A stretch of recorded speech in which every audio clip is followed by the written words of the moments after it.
Hello, school leaders. My name is Joe Sassone. I'm with Fostering Quality Schools.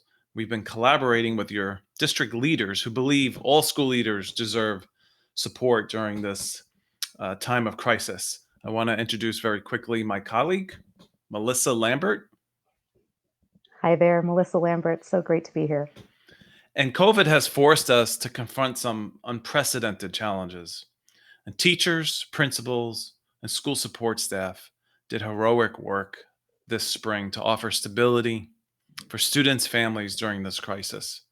And our challenge now is how to start a new school year under extraordinary challenges.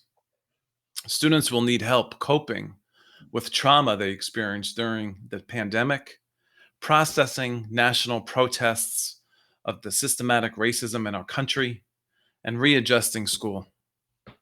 So, what I'd like to do is just tell you a little bit about myself. This is a picture of me in 1997, where I had my first principalship at the Kings Park Central School District. I was a principal for an all preschool and kindergarten. We had 450 students there. So that I can't believe it. It was 23 years ago.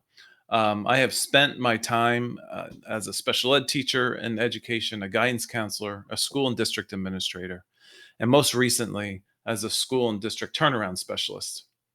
So I have a passion and commitment in supporting school districts to plan, implement, and lead changes that positively affect outcomes for all students, especially students who are disadvantaged by income, race, ability, and language. This is my colleague, Melissa Lambert. Hi there. I was recently a principal of a medical pathways high school and middle college. I'm featured and pictured here with an amazing group of students at this medical high school. These are the interns. We partnered with local hospitals and tribal health First Nations equity grant to pair high school students and really combine that idea and notion of academics in real world experiences. Each of these pathways led to early certification and dual enrollment opportunities for all youth, really focusing on dual language and prospering and promoting economic stability. So, like I said, we've been collaborating with your district leaders who believe all school leaders need support during this time. And we understand the challenges you're facing. And that's why we want to give you as many resources as we can to help you. And we're asking for your feedback on a theory of action that attends to grade level learning loss, considerations on how to leverage synchronous and asynchronous delivery types for both distance and in person learning, and implementing a caring, restorative, and joy based approach grounded in social emotional learning, culturally responsive, sustaining practices, and trauma healing informed pedagogy. So, we are fostering quality schools. Like I said, we know that you want to be a successful school leader, and we also know you want to take strategic actions that will require responsiveness, nimbleness, and agility. And you're most likely going to have to make have waves of decision making as new information comes into you. And so your success as a principal will have a direct impact on the student outcomes for years to come. So we'd like to start with a question. Um, the first 3 weeks of school are critical to your success as a school principal and your students' academic success. And have you thought about the priorities for the first 3 weeks of school? What we'd like to do is just share some of the research that's been going on since the COVID shutdown around learning loss.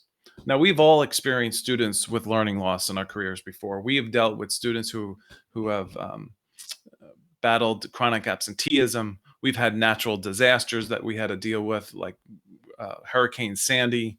We've had to deal with summer learning loss. So this is not new to us. But basically, the report out lately in the last month or two, a report from the Annenberg Institute, Brown University, and NWEA, which is Northwest Evaluation Association, they estimate that students will return to school in the fall with roughly between 63 and 68% of the learning gains in literacy related to a typical school year. And in math, The COVID-19 slide will be even greater, and school children are likely to return with less than 37 to 50% of the learning gains, in some grades nearly a full year behind what we would observe in normal conditions. So this COVID slide will likely be the greatest challenge among those students who are already educationally and socially at risk. Also, Renaissance learning, this is a graph here, based on a detailed content analysis of Renaissance empirically validated learning progressions. They predict in New York that for literacy, the most adverse impacts will be felt in the earliest grades, kindergarten through fifth grade, as represented on this chart for mathematics. And hardest hit will be students in the middle school and high school courses, as I have on this course. This is math. So you can see that as we get into seventh, eighth, and ninth grade, and I'm sorry about this because it is not showing, but right here, if you can see my arrow, this is middle school all the way through high school. You can see where this is going to be impacted the most. What we've also learned post Katrina, in New Orleans schools, they abruptly closed in early August 2005, and a majority of children weren't back in the New Orleans schools until the following school year. And all returning students had suffered hurricane-related trauma, and some had gone back to school after a few months in Texas or different parts of Louisiana, but most of their students were out of school for a full year.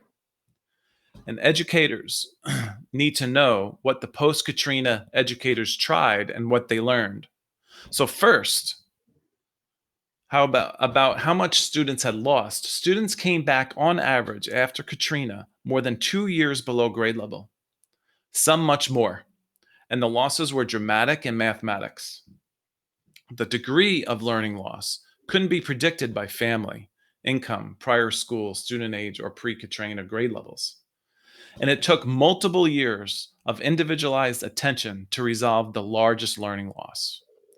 Now, what they learned was that schools that focused mostly on skill recovery rather than teaching grade level content found that students were less engaged and they scored poorly on future state assessments. Whereas schools got better results when they used an accelerated learning approach. This required that students consistently received grade level materials, tasks, and assignments along with appropriate scaffolds to make work accessible. So instead of sending students backwards to fill in all potential learning gaps, which we call unfinished learning, leaders and teachers need to focus on filling in only the most critical unfinished learning, not in isolation, but the moment they're needed. So we know addressing unfinished learning through 9 weeks of remediation will only compound learning loss for students, and it's not going to work. Melissa. So, what does this mean?